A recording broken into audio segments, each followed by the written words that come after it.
বুঝলাম না আসলে এই টাকার মালিক কে হতে পারে। এতগুলো টাকা কার? যাই আমি বসকে টাকাগুলো দিয়ে দিই। ভাই সামনে রমজান মাস, চাকরিটাও চলে গেল, বাড়িতে মা বাবা আছে। ভাই কাজটা যদি আমাকে দিতেন আমার জন্য অনেক ভালো হতো। আসমত ভাই, আজকে কিন্তু কাজটা তাড়াতাড়ি শেষ করতে হবে। ঠিক আছে ভাই, আজকে কাজটা তাড়াতাড়ি শেষ করব। ঠিক আছে, তাইলে আপনি কাজটা তাড়াতাড়ি শেষ করেন, আমি ওই সেটা দেখতেছি। কি যে করি, চাকরিটা হঠাৎ চলে গেল, বাড়িতে মা বাবা, সামনে রমজান মাস, কিছু টাকা চাইলেও দিতে পারলাম না। সামনে দেখি রাজমিস্ত্রির কাজ চলতেছে, যাই দেখি আমাকে নেবে কিনা। আমাকে কাজে নিলে অনেক ভালো হবে। ভাই একটা কথা বলবো? কি বলবেন বলেন। ভাই সামনে রমজান মাস, চাকরিটাও চলে গেল, বাড়িতে মা বাবা আছে। ভাই কাজটা যদি আমাকে দিতেন আমার জন্য অনেক ভালো হতো। এই টাকাটা পেয়ে আমার বাবা মাকে দিলে তারা রমজান মাসে ভালোভাবে চলতে পারবে। তোমার যে গেটআপ, মনে হয় না তুমি এই কাজ করতে পারবা। ভাই কিছু ভাবতেছেন? আসলে ভাই আমি ভাবতাছি, আমার উপরে একজন ফোরম্যান আছে, তো আমি তারে ডাকে নিয়ে আই। আচ্ছা আপনি দাঁড়ান, আমি বসের সাথে কথা বলে আসি। বস, একটা নতুন ছেলে আইছে, সে কাজ করতে চায়। কি বলো, নতুন ছেলে আসছে? হ্যাঁ, এই জন্য আপনার কাছে আইছিলাম। আচ্ছা চলো দেখি। আসসালামু আলাইকুম। ওয়ালাইকুম আসসালাম। বস, উনি মনে হয় আমার সম্পর্কে আপনাকে কিছু বলছে। হ্যাঁ, আমি তো সবকিছু শুনলাম তোমার সম্পর্কে, আর তোমাকে দেখে তো মনে হয় না যে তুমি এইসব কাজ করতে পারবা। কি বলেন বস? আপনারা দেখা দিলে আমি অবশ্যই এই কাজটা পারবো। ঠিক আছে ভাই, আপনি তারে কাজটা দেখাই দেন, আমি গেলাম। ঠিক আছে, আপনি তো এই বেশে কাজ করতে পারবেন না। বাড়তি একটা লুঙ্গি আছে, এটা পরে লন, পরে কাজ করেন। ঠিক আছে ভাই, আমি আপনার লুঙ্গিটা পরতেছি। এই যে ভাই, এটা পরেন, পরে এই ড্রেসটা পাল্টাই লন। আচ্ছা ভাই ঠিক আছে, আমি এটা পরে আসতেছি। ভাই এখন ঠিক আছে? আরে হ্যাঁ, এবার অনেক পারফেক্ট আছে। আচ্ছা ঠিক আছে, তাহলে আমাকে কাজটা দেখাই দেন, আমি করি। আচ্ছা ঠিক আছে, আমি তোমার কাজটা দেখাই দেই, দেখো। আচ্ছা ভাই ঠিক আছে, আমার কাছে দেন। ঠিক আছে, আপনি কাজ করেন, আমি সাইডটা দিকে আসি।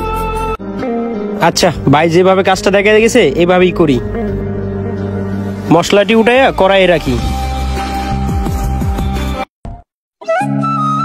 ইস, এত যে কষ্ট কাজে পুরোই ঘেমে গেলাম। মানুষ কিভাবে যে করে, কি আর করার আছে, যেহেতু চাকরিটা নাই এই কাজটা করতেই হবে। মা বাবার মুখে হাসি রাখতে গেলে আমাকে একটু কষ্ট করতে হবে।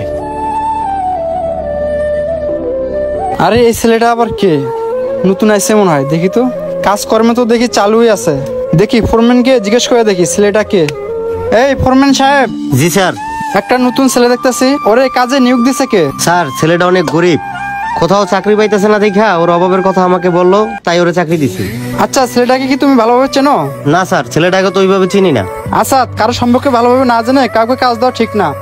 আজকে যদি ছেলেটা আমাদের সাইডের মাল নিয়ে পলায় যায় তাহলে কি করবা তুমি?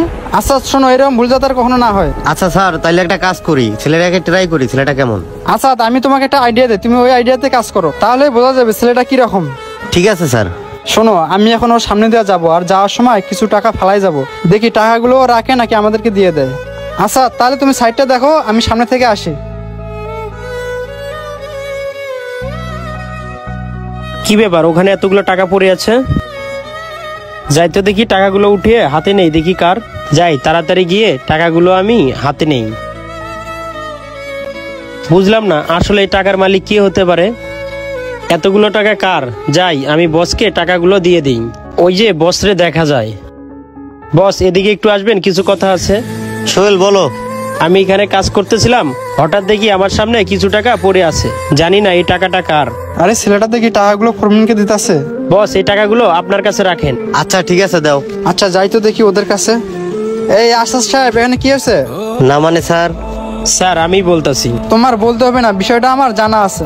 আচ্ছা আশাস সাহেব, আমি ওরে একটু সাইডে নিয়ে গেলাম, ওর সাথে কিছু কথা আছে।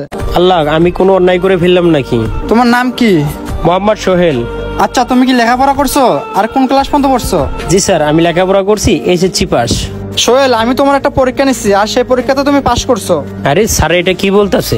আজকের পর থেকে তোমাকে আর লেবারের কাজ করতে হবে না, তুমি আমার অ্যাসিস্ট্যান্ট হয়ে থাকবা। কি বলতাছেন স্যার, এটা কি সত্যি? হ্যাঁ সত্যি বলতাছি। আচ্ছা তুমি তাহলে থাকো, কালকে দেখা হবে। বন্ধুরা, সততার ফল আল্লাহ তাআলা মানুষকে এভাবেই দিয়ে দেয়। ভিডিওটি ভালো লাগলে লাইক কমেন্ট শেয়ার করে আমাদের সাথেই থাকবেন।